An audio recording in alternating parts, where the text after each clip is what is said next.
Peace. We're at Urban Network on 5740 Grand River. Today we're doing an interview with creator and founder of Urban Style Comics, Andre Batts. Peace, brother. Peace, peace. So what inspired you to do a comic book?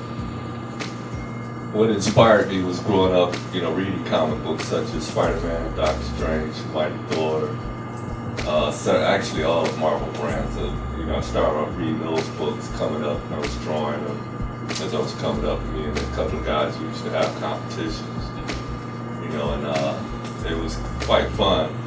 The problem was, as I got older, when I got out of high school, I started realizing, in actuality, all the characters that I was reading were all Caucasian characters.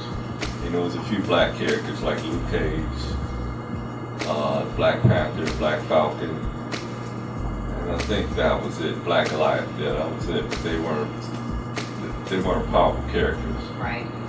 So I decided that I would start drawing out some of my own designs and create my own characters. I didn't actually have storylines for them at the time, but I started creating my own characters.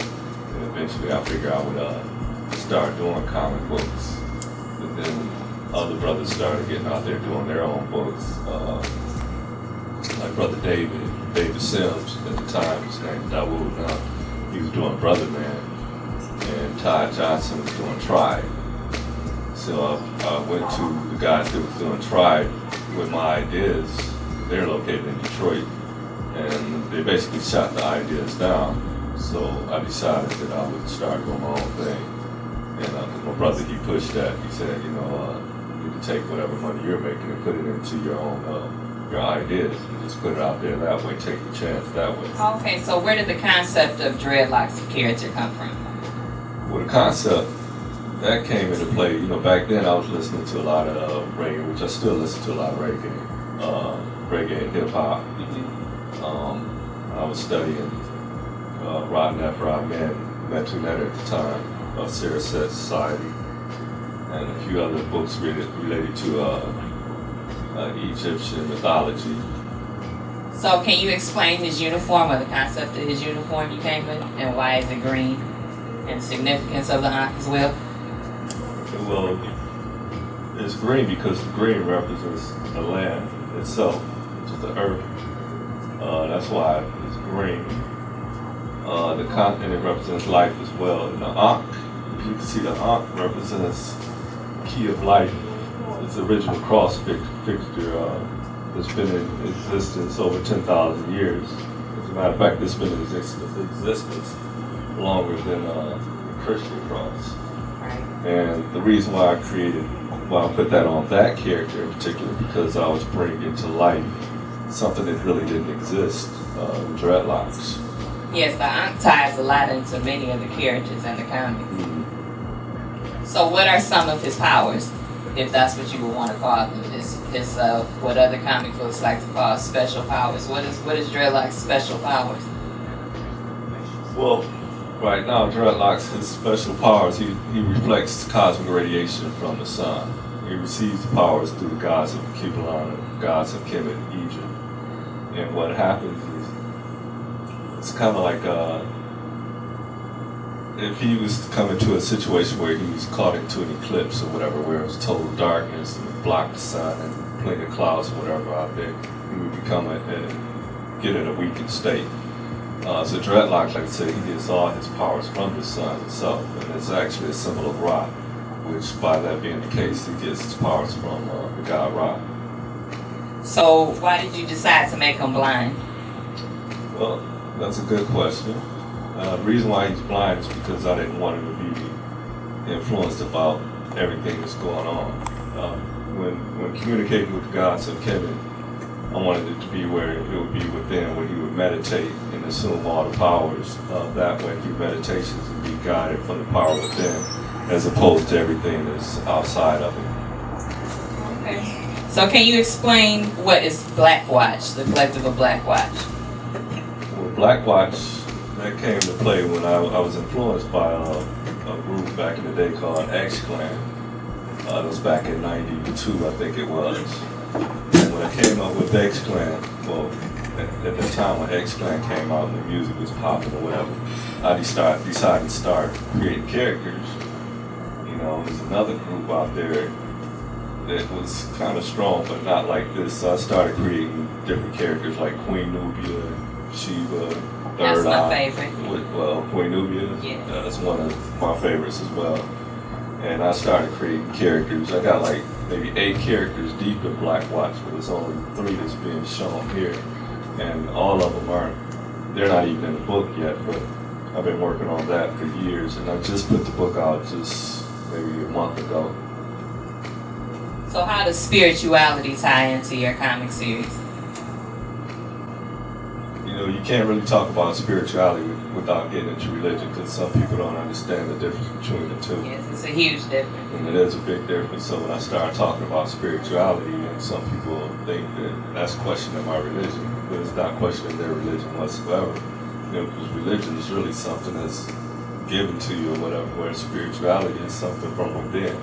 And as I was saying about dreadlocks earlier, you know, it's something from within, and that's what makes him a spiritual type character.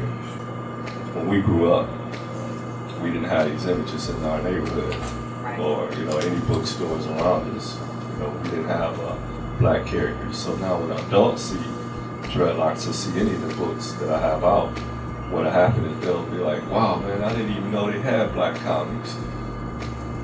Man. With such quality. Right. When I came up, we weren't reading these. I just got to get this because of the fact that, you know, we didn't have these when I was young. And as far as the kids, what'll happen is the adult will buy them for themselves and the kids as well, because they want their kids to be exposed to it. Because even to this day, kids aren't exposed to black characters at all. Maybe 3 or 4 characters the most, because right now they're caught up into manga, which is Japanese style of art, you know, and most of the manga characters look, you know, European or Caucasian. So still to this day, that's what makes them gravitate to it, because it's an image that looks like them. I know a lot of us fans would like for you to give like a description of a few of your characters. Okay, well, we talked about dreadlocks. We can start with one of my characters, Third Eye. Third Eye is a character that I created. It was a scientist that was just experimenting with some things. He was caught up in a tomb, and he was trying to astral project his body. But what happened when he astral projected his body, one of the villains ended up trapping him outside of his body, destroying his body, and kept him in an astral projected plane. Queen Nubia, which is one of the more powerful black characters, female characters. She leads the group Black Watch along with Sheba. She has the power of utilizing kinetic energy. She can actually take sound and vibration and just punch a person from way across the street without even touching them. Sheba, which is right next to her, she has the power of these mystic lions that she controls. They come out of nowhere, and it's like she uses these lions, and they're like astral projected lions as well, and they become real powerful, and they basically can devour any enemy that she comes in contact. Now, recently you started a new comic book series, Jihad AD 2166. Can you Right. elaborate on that and tell me where the concept came from? I decided to make him a futuristic character because I always thought about what would happen if we were in an actual post-apocalyptic time period. So what I did was I had him serve during the time of Desert Storm War. And he got caught up in going against his lieutenant. They imprisoned him, and he served like 10 years in prison. And he's released. He meets a woman, and the woman converts him into, well, she doesn't convert him, but she introduces him to Islam. He ends up converting. But the problem is, once he converts, the World Trade is bombed. The Council, they're the ones that's responsible for the bombing of the World Trade in my comic. And what happened is, Council, they had a secret military army. They went in and took out his whole family. They took out his family and friends all in the mosque all at once. So after that takes place, or while it's taking place, a group of Moors, or Moor scientists, they come in, they seize the situation, and they save Johnny at the time, Jihad at the time, and they cryogenically freezes him to the year of 2166. The year 2166, nothing exists. It's all desolated. I mean, it's all deserted. The world is like maybe 40%, 50% water at this point in time because we've been through 3 nuclear wars and governments no longer exist the way they do today. And he's like a wanderer at this point because right now no one exists from his time period and he has no memory or recollection of who he is, just somewhat. He has flashes here and there and he has to encounter different things as he goes. So are you ever going to decide to do a movie? Have you been having that in the works or anything? Yeah, I'm in the process of working on an animation script right now, full 90-minute movie. It's going to be animated, live motion, and hopefully I can have it done by July 2011. Who are some of your illustrators? I know there's different illustrators for many issues and stuff. We have Machindo, that's the cover artist. And I have a brother named Rolando Brock. He's going to be working on the Jihad AD piece. Abdul Rashid, he worked on a book for Marvel called New Gen. He's the one that actually did this book right here, Jihad AD. We have a brother named Jason Reeves right now, and Darnell McClure, and that's it. Are any of them from Detroit? Well, they're from Michigan, 2 from Michigan. That'll work. One from Lansing and one from Flint. Okay. Well, where can we purchase any of your products at?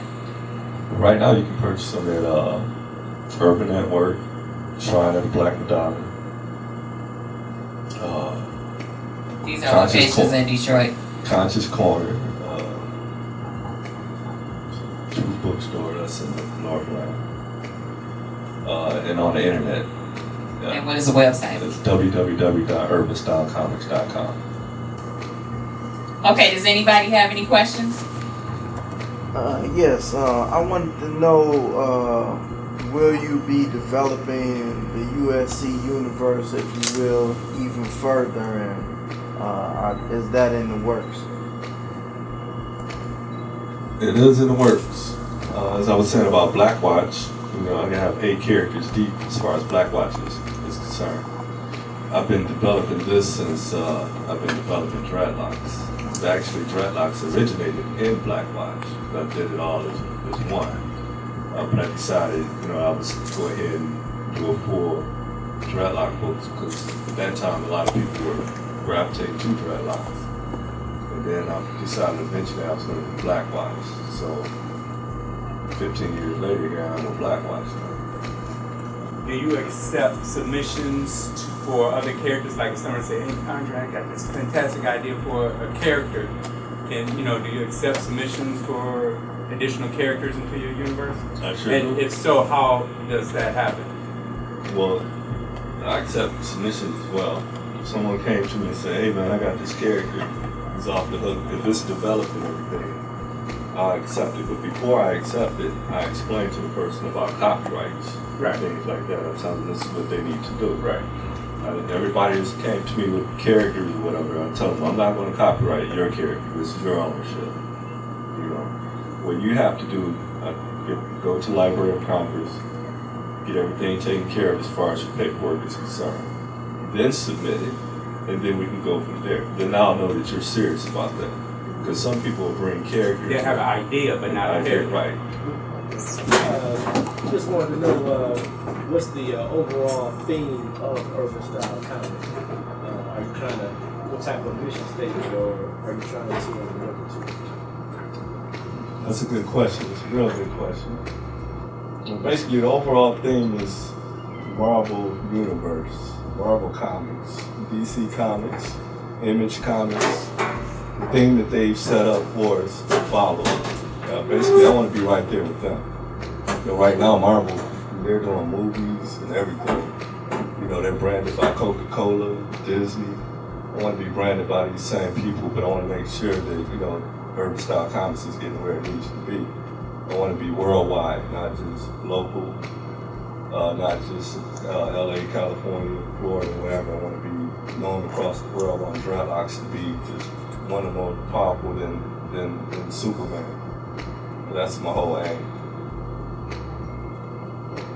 Besides supporting you by buying your comics, is there something that the community can do to help you achieve that goal? The main thing anybody can do is promote. Any website you're on, doesn't matter what it is, promote it.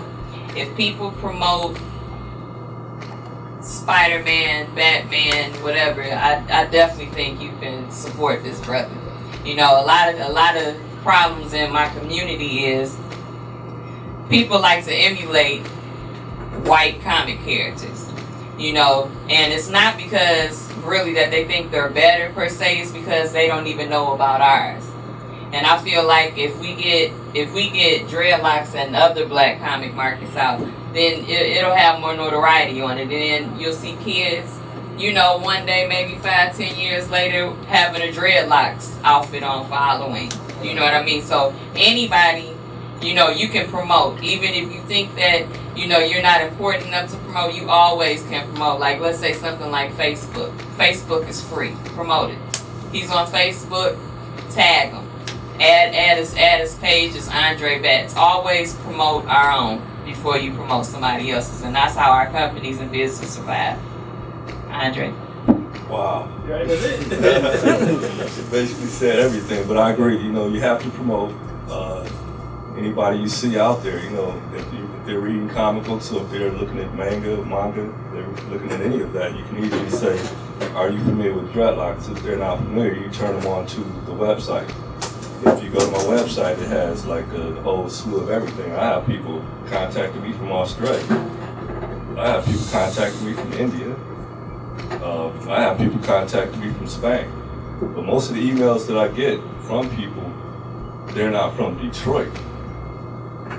You know, there's only a few from Detroit. That's but the most problem. of my contacts are coming from everywhere else, overseas as well as other cities and other states. And that's it. It's a problem.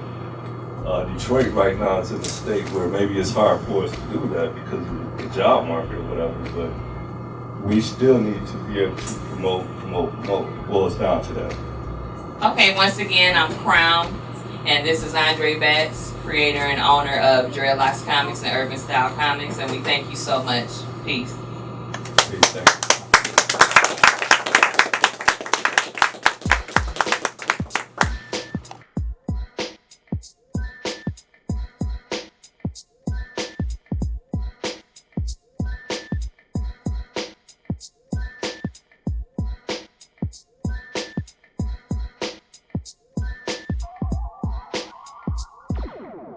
Let the wicked of the earth be warned. The coming of the firstborn. The light and the night have no fear. Manifest in flesh is here. Let the wicked of the earth be warned. The coming of the firstborn. The light and the night have no fear. Manifest in flesh is here.